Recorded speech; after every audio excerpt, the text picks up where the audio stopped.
o'tir. Bu yerda cho'qim bir hikmat bo'lsa kerak. Berib qarab boqaylikchi.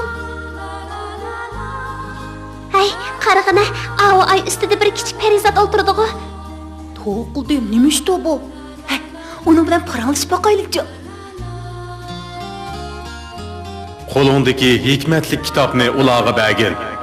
Ular bu kitob bilan dilni yoritib, koinotning sirini ochsin. Bergin. Do'stlar, elinglar, bu dilinglarni yoritquchi nurliq chiroq. O sizlarga cheksiz baxt olib keladi.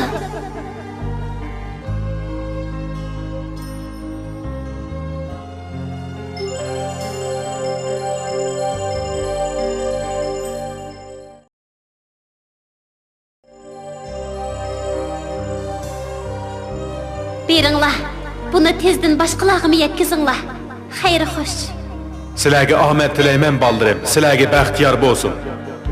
Rahmat sizga Parizat, biz cho'qim umidingizni oqlaymiz. Xo'sh, Parizat.